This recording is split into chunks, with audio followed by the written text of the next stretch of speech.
In August of 2023, Rockstar re-released Red Dead Redemption 1, but it was not a remake that everyone wanted to see, not even a remaster. It was a simple port for PlayStation 4 and Nintendo Switch, not even for PC, and they were charging, and actually still charging, $50 for such port. And to me it always looked like a lazy cash grab from Rockstar, especially since they were not even developing this port themselves, they outsourced it. So the main question was, who will even buy port of a 13-year-old game for $50? And now, after Take-Two published financial results during investors call, we have an answer to this question. Nobody. Red Dead Redemption 1 port flopped. Very small amount of players decided to spend money on it. I'm gonna be honest with you, I was glad to see these numbers because it's good to know that lazy and greedy behavior from Rockstar was not rewarded this time, unlike with the previous cash grab GTA The Trilogy, the Definitive Edition, which was a huge financial success. But on the other hand, it's a pretty bad news for all Red Dead Redemption fans, and it's a pretty bad news for Red Dead Redemption 2 in particular. Later I will explain why, but now let's take a look at the numbers. Take a look, these are numbers for a second quarter of 2023. Red Dead Redemption 2 sold over 55 million units, and Red Dead Redemption franchise sold nearly 79 million units. Then we have numbers for the next quarter, so July, August and September of 2023, and Red Dead Redemption 1 port was released in August. Anyway, Red Dead Redemption 2 sold over 57 million units, so 2 million more, and franchise has sold over 81 million units, so also 2 million more, which as you can guess came from sales of Red Dead Redemption 2. Take-Two are not providing more detailed numbers, but it's safe to say that Red Dead Redemption 1 sold less than 1 million copies. Probably sale numbers are much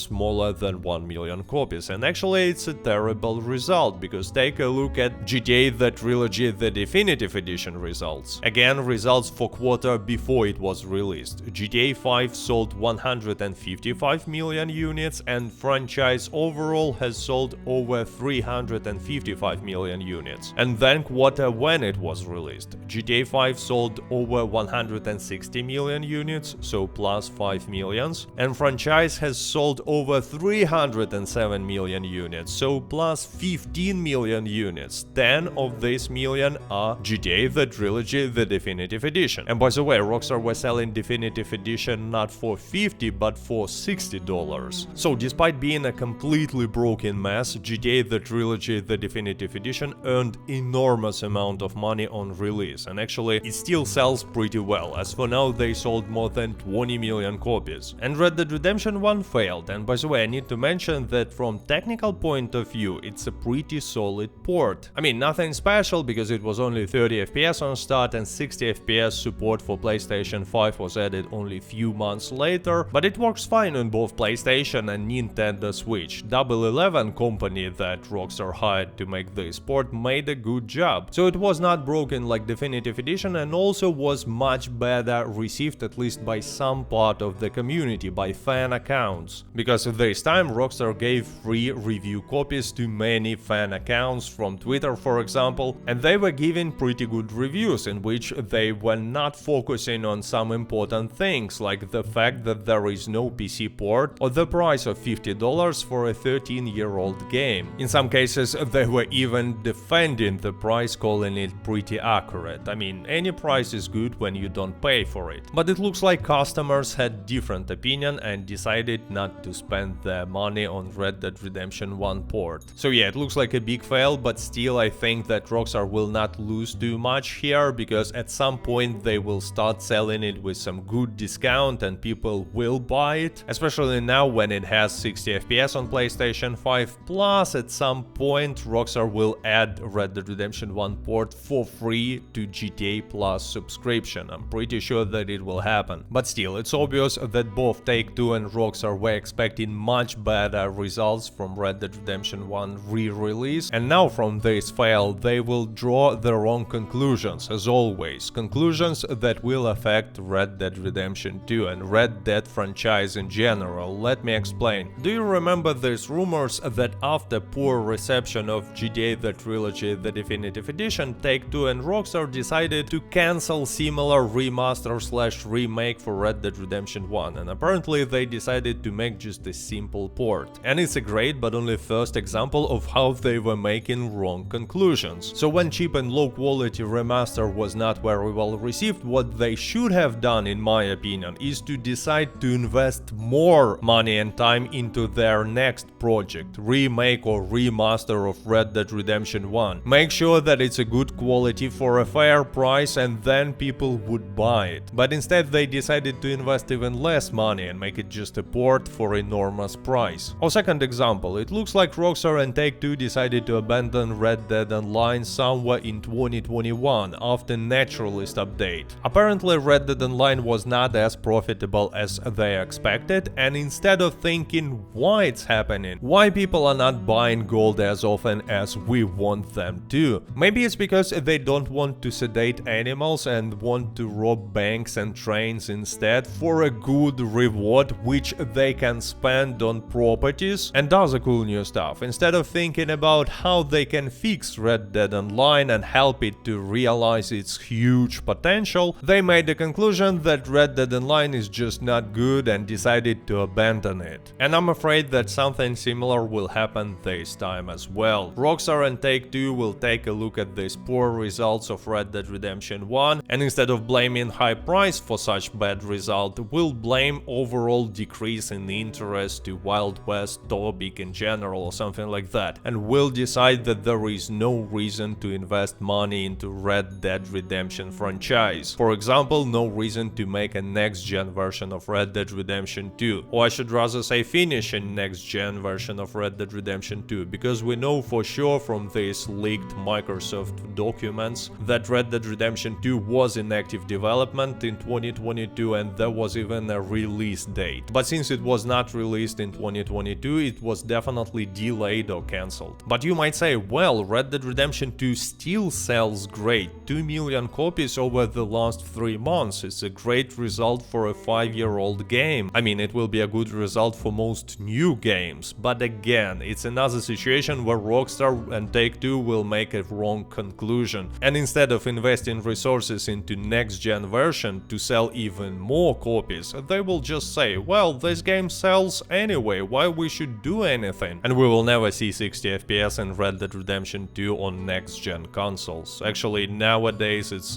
current-gen consoles. Or maybe I'm just too pessimistic. On the other hand, I have reasons to be pessimistic when we're talking about Rockstar and Red Dead Redemption. If you want to know why, check out this video about the history of Red Dead Online and how it was abandoned that you see on your screen now. With that being said, stay safe, stay healthy, goodbye.